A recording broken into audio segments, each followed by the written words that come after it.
Hey, what's going on, guys? It's Apolly Athletics, and today I'm going to be teaching you the simplest way to grow muscle. So I'm not going to be boring you guys and confusing you guys with a bunch of studies, not because I dislike them or because I'm not aware of them, but because a lot of them just confirm my own intuitions. For example, preacher curls were a staple of my exercise program for like 5 years, and then all of a sudden now everyone's saying that lengthened partials or lengthened exercises are the best ones, and now everyone's making preacher curls like a staple S tier exercise in all these tier lists. And also I made a video a long time ago saying that upper lower splits are the best probably for most gym goers, and now everyone's saying that push pull legs is dead because unless you have a really high work capacity and you can train 6 days a week consistently, then it's just not enough volume and not enough days in the week that you're working.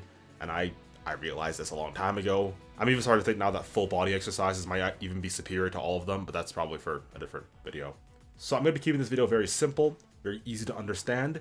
If you want more depth, if you want to work with me more personally, I have a coaching form that you can fill out in the description of this video. And without any further ado, let's get into it. First off, we have consistency and frequency. Exercise and building muscle isn't just about exercising per se, but it's about exercising consistently.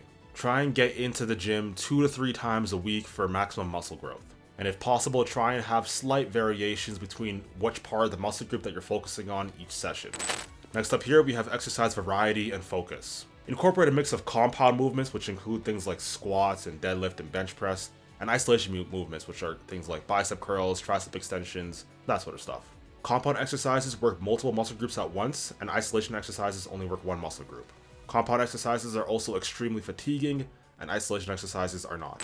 Next thing you want to consider is the strategic use of rep ranges. While the hypertrophy range is really broad, you can gain muscle from anything from 5 reps per set to 50 reps per set. For practicality purposes, I think you should stick between 5 reps and 15 reps for compound exercises, and perhaps 10 reps to 25 reps for isolation exercises. Don't do too many reps of compound exercises because then you start to run into like cardiovascular fatigue as opposed to muscular fatigue.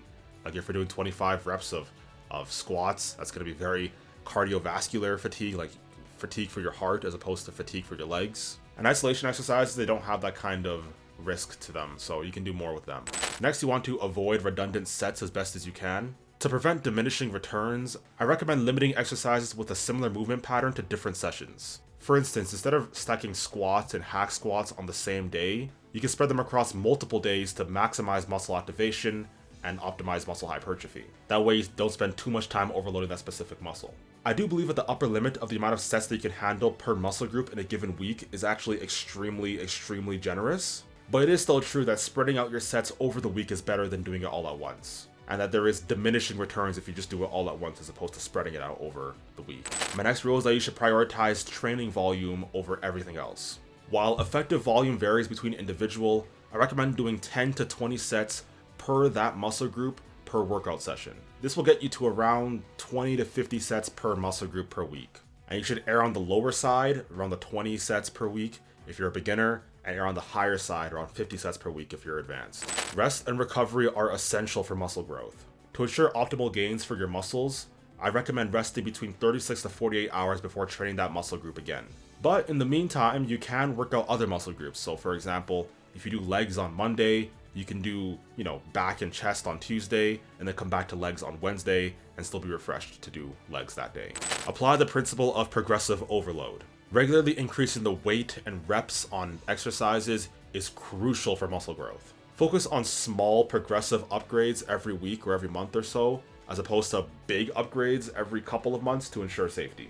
Training to failure or to the point where you can't do any more reps is the ideal that you should be striving for. And couple this again with the 5 to 15 reps that I recommended before. If you do higher rep sets, then it's hard to gauge how close you are to failure. Not to mention it's extremely mentally and cardiovascularly fatiguing to be so close to failure for that long. So when you're working in your sets, make sure you're between 1 to 4 reps shy of failure. And then on your very last set for that muscle group, make sure you go all the way to failure. And if the exercise machine lets you, try and go beyond failure by doing lengthened partials. So for example, if you only have one more hip hinging movement for that day, for the first 2 sets or first 3 sets, however many sets you're doing for that exercise, you can do 1 to 4 reps shy of failure, but then on the very last set, you're going all the way. If you're a beginner, you don't need to train this hard. You can just kind of lift weights and get your body accustomed and attuned to lifting these kind of weights and being used to lifting weights. But if you're more advanced, you can start getting closer and closer to failure.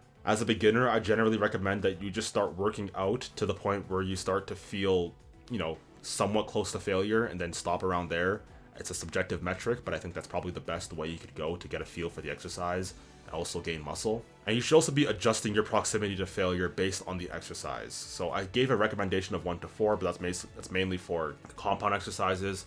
If we're going to use the isolation exercises, you should be going like 1 to 2 reps shy of failure. This is for safety reasons and it's for fatigue reasons. Make sure that the exercises that you use are actually effective. So I'm not going to tell you what specific exercises you can use. Different exercises work for different people. But make sure that the target muscle group that you're trying to work on is the limiting factor. Make sure you also favor stretch-friendly exercises like I mentioned in the beginning. You want to do exercises that put your muscle in a really large stretch, and they're also hardest in that stretched position to actually move the weight. And for time efficiency, I'd also recommend not doing exercises that really load your spine unnecessarily, unless that's what you're working on, because that just takes an extra super long time to recover. As for rest times, I think you should be resting maybe 1 to 2 minutes between exercises. If you are doing a compound exercise, like a heavy compound exercise like squats, then maybe 5 to 6 minutes is probably appropriate. But if you're just doing tricep extensions, maybe chest flies, stuff like that, you probably don't need to do anything more than like 1 to 2 minutes. However, this is just a general rule, and I think that the best rule actually is to just go by whatever you feel is best. So if you feel recovered after, a minute, then go with that. If you recover after 3 minutes, then go with that. And if your performance doesn't significantly decline between sets, then you've rested enough. Exercise order, I think, is one that's kind of underrated. I think that you should start with the exercises that you want to prioritize the most, that you get the most bang for your buck in. This is usually your heavy compound exercises. So if your focus for that day is legs and quads, I believe you should probably start the day off with squats. And that's because it requires more strength and focus to get the most out of it. If you do other leg exercises before your squats, likely your squat performance is going to be reduced. Whereas if you do squats before your other exercises, the performance for those exercises isn't going to be reduced to the same degree. If possible, try and perform exercises that don't immediately fatigue each other. So, for example, don't do 4 exercises of bicep curls and then try and do pull-ups afterwards, because your pull-ups are just not going to be as good because your arms are way too tired to pull you up properly.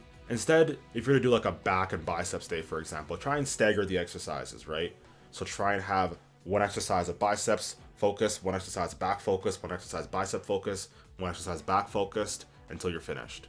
This is because you're giving the primary mover of your muscle a small break, which will help it perform better when you get to the next exercise, because exercise performance is a significant factor for muscle growth. Make sure you prioritize good exercise technique. I say prioritize a full range of motion, but now everyone's on the length and partials wave. I think both of them are probably really effective. Just make sure at some point the muscle is being stretched to a significant degree and it's being flexed a lot when it is stretched. Next up, try and avoid using momentum. I've said some things here and there about my opinions on momentum, but I think that if you just pause the rep, so if you're doing a bicep curl, for example, instead of doing half reps of bicep curls, I think you can just pause the rep, wait a couple seconds, maybe 10 or so seconds, and then do the full range of motion properly. That's a much better way of going about it, as opposed to relying on momentum and using your shoulders and not being sure how much of your biceps are actually contributing to the exercise. Next up here, that's really important for beginners, is control. Make sure that when you are going down on the exercise, you're going much slower than when you're going up on the exercise. When we're going up, I try and go as explosive as possible. When I'm going down, I try and go maybe like two times slower. Don't worry about the specific time, how long is it taking you to do it. Just try and go significantly slower on the way down as opposed to on the way up. And try and go as quickly as possible on the way up, and try and go really controlled, half the speed on the way down. And again, if you want to incorporate this into some kind of robust fitness plan, if you have any other questions that you want me to answer, consider signing up for my coaching. Links in the description. I'll catch you all next time. Peace.